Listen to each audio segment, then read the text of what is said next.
इतिहास में न जाने ऐसे कितने राज दफन हैं जो हमें जिंदगी जीने के नए नए उपाय बताते हैं।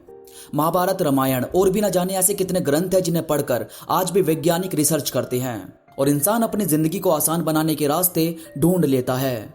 आज मैं आपको रामायण के कुछ ऐसे ही राज के बारे में बताऊंगा जो आज के समय में भी सच है और जिन्हें जानकर हम अपनी जिंदगी को उसी डायरेक्शन में चला सकते हैं जिसमें हम चलाना चाहते हैं। तो अगर आप भी जानना चाहते हो इन सभी बातों को तो बस जुड़े रहो इस वीडियो में आखिरी तक। तो चलिए दोस्तों शुरू करते हैं।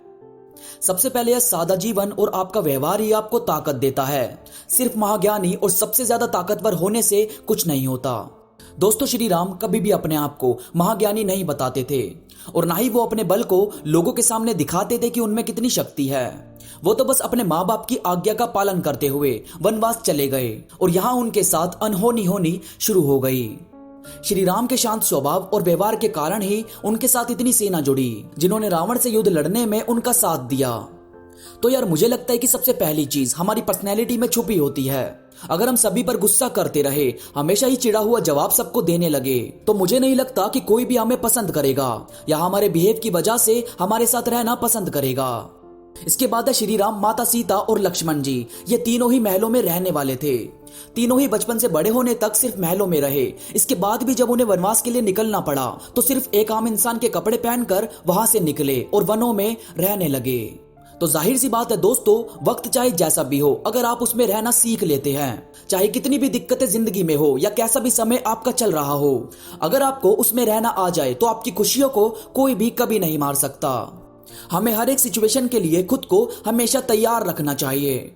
इसके बाद रामायण में श्री राम को कभी भी बहुत ज्यादा उदास व्यक्ति नहीं दिखाया गया। जबकि वो कभी बहुत ज्यादा दुख में होते भी थे तो भी उस दिक्कत से बाहर आने के रास्ते को खोजने की कोशिश करते थे, जैसे सीता जी का अपहरण होने पर या लक्ष्मण जी के मूर्छित होने पर। मगर वो कभी भी इस चीज को बढ़ावा नहीं देते थे कि बस उदास होकर एक जगह बैठा जाए, क्योंकि उदासी सबसे बुरी चीज है। कभी भी अपने दिमाग को पूरी तरह उदासी के हाथों में नहीं देना चाहिए। उदासी किसी भी इंसान को ऐसे मार देती है जैसे किसी बच्चे को कोई गुस्से वाला सांप। इसीलिए जब भी आप उदास हो तो उस दिक्कत से निपटने के रास्ते आपको खोजने चाहिए। इसके बाद एक बहुत बड़ी बात है, रामायण से हमें यह भी सीखना चाहिए कि कोई भी चीज छोटी नहीं होती।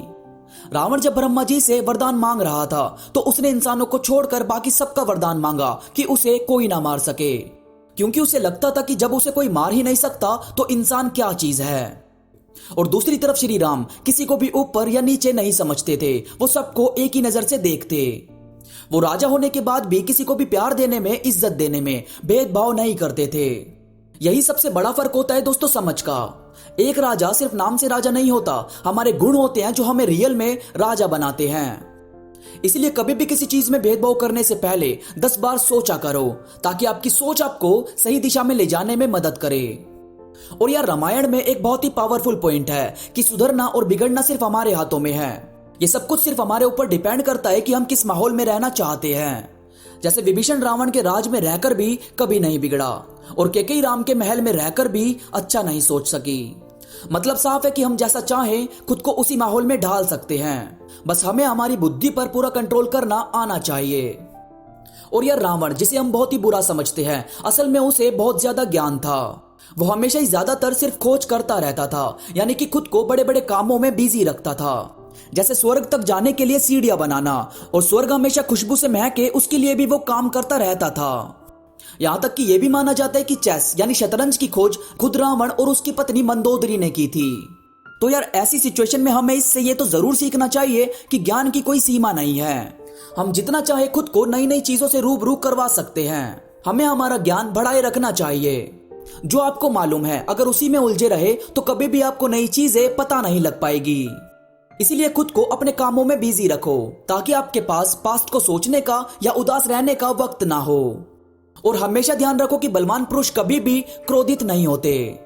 अगर आप में पावर है और आप वाकई कुछ कर सकते हो तो मैं दावे के साथ कह सकता हूं कि आपको गुस्सा बहुत ही कम आएगा, क्योंकि गुस्सा हमारी बुद्धि को पूरी तरह से खत्म कर देता है, एक तरह से जला देता है। और जली हुई चीज सिर्फ राख में बदलती है, फिर वो किसी और काम में नहीं आ सकती।